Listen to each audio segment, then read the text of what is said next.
I hope many of you won't be upset about the Fire Emblem videos I'm uploading, but I too wanted a small change of pace, and those are actually easy to upload for me.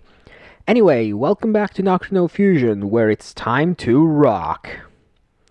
Last time, we reached the east entrance to Yoyogi Park, but we won't enter there today.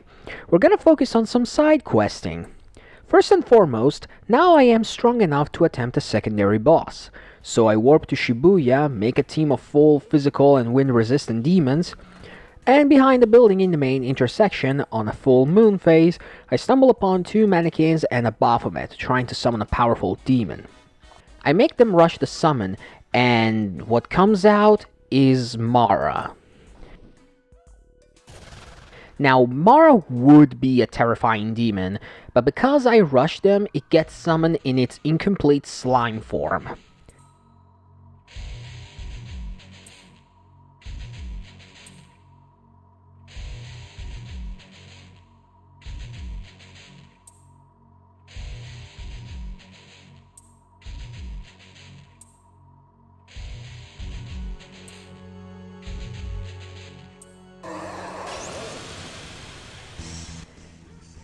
That doesn't mean the fight will be easy though.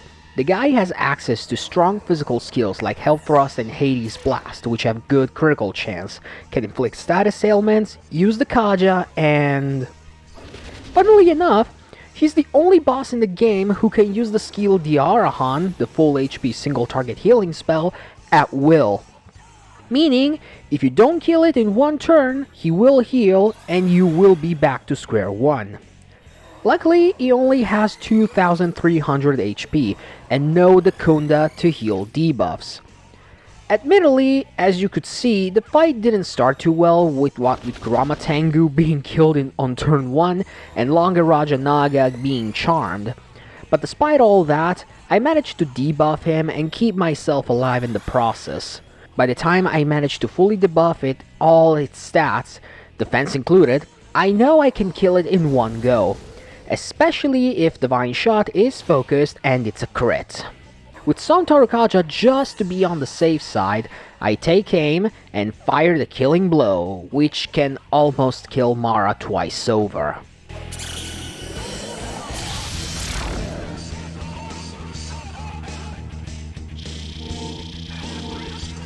Defeating Mara gives you the Muspel Magatama, which increases your resistance to ailments and teaches you the best skill for mind, curse, and nerve damage.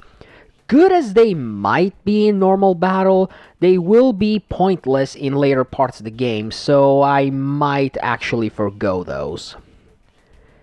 Now, I thought I was strong enough to dive in the Third Kalpa of the Labyrinth of Amala, so I get there and give it a shot.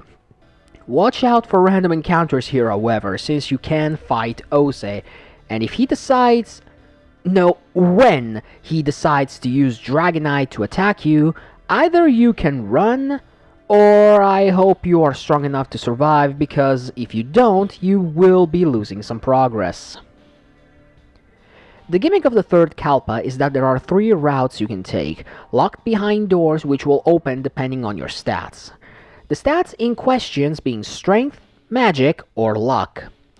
Each section has 3 doors with different stat requirements, Strength and Magic requiring 15 points to enter, and 20 and 25 to open the other doors. Meanwhile, Luck has lower requirements, those being 10 to enter and then I believe 13 and 15. Since mine is a physical build, I know I can enter the Strength area, and so I do, finding a Death Stone for you who can fuse demons. Keep in mind, to reach the end part, you don't need to open the 20 and 25 point doors, just the 15 one is fine. Also, each section has a Shady Broker, 2 with demons, another one with some Death Stones. But they are locked after the highest requirement doors, as well as an alignment door. Your Demi-Fiend alignment depends on the Magatama that you have mastered. I didn't mention this before, but there are 3 types of Magatama. Light-based, the light blue ones in the Magatama menu, the neutral ones, which are green, and the dark ones, which are dark blue. The Shady Broker I want is in the light aligned door which I have because I mastered 2 light and 1 neutral Magatama by now, which has a level 50 Aura Habaki with plenty of defensive slash support skills. The Dark Door is in the Strength section, which has a weak level 4 Preta, with access, however, to the almighty Megiddo line spells, and some support skill, making it perfect fodder. The one in the Lux section, you need to be neutral. Anyway, I reached the hub area after the stats sections. Be careful here, by the way, because demons are starting to get real tough. Anyway, in here, a Jack Frost warns us about a guy with pistols and a huge sword. Uh-oh. Not 20 seconds later, we meet Dante yet again. He tells us he has an inkling that Lucifer wants the Fiend to kill each other off, Hunger Games style, and kindly asks us at gunpoint to leave, because if we proceed, he will hunt us down. No matter the answer you give to him, he will now be waiting in the next area.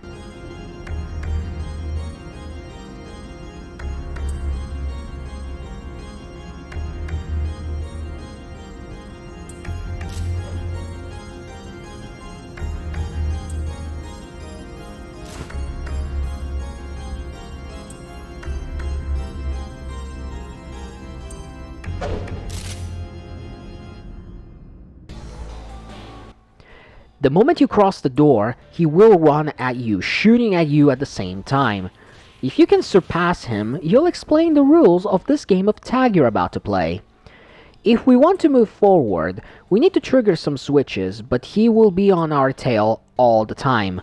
If he catches us, he will fight us, hit us once with a 40% chance insta-kill almighty move for demons, run away, and turn all the switches off, because we can't have nice things if we lose.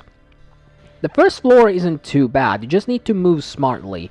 Once you trigger both switches, Dante won't chase you everywhere, but he will guard the gate to the next area, so you must draw him away and use the warp portals to lure him away far enough and get to the gate.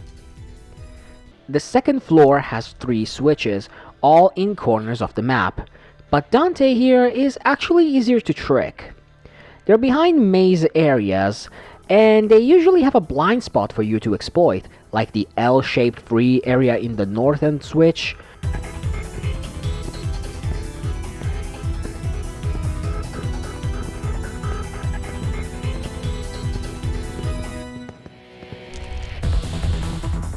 And 2 pillars you can use to run around Dante in the southwest and northeast switches area.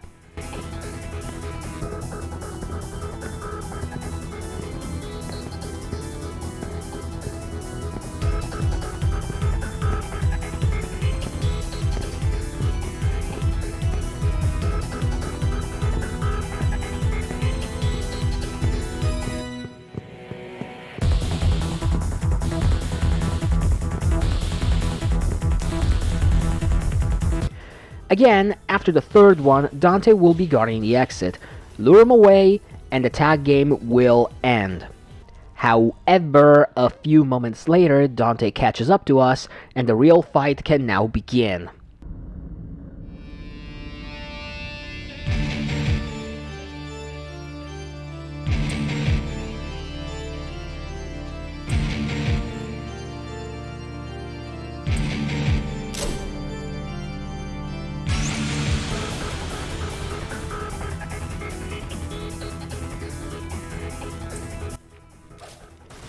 If you thought the Dante fight in Ikebukuro was hard, this is an even worse version. But let's go in order.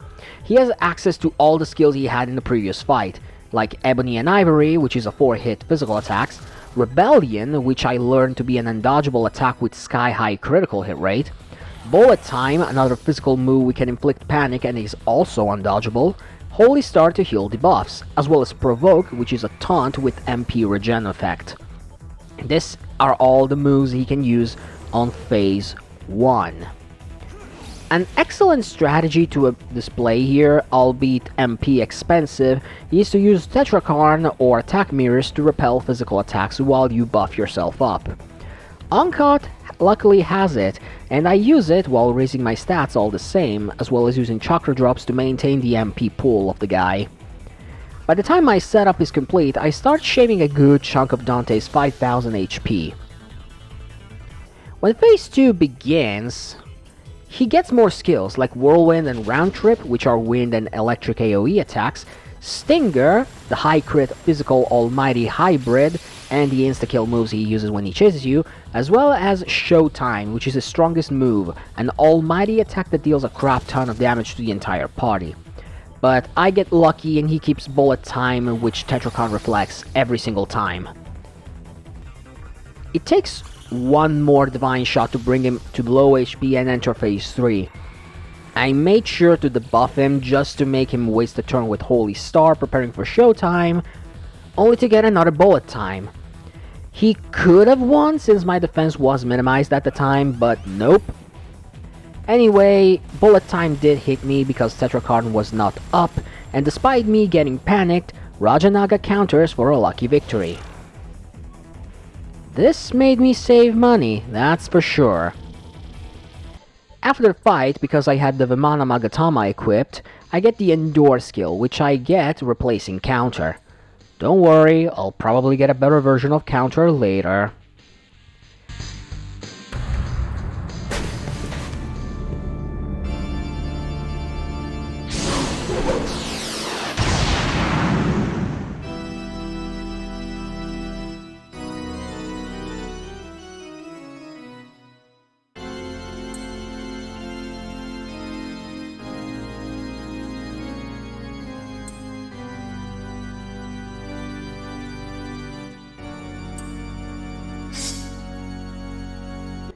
Dante expresses that he's not gonna follow Lucifer's plans to kill the fiends, and out of respect, he gives us his own candelabrum to go forward, and bids us farewell, sure to meet us again.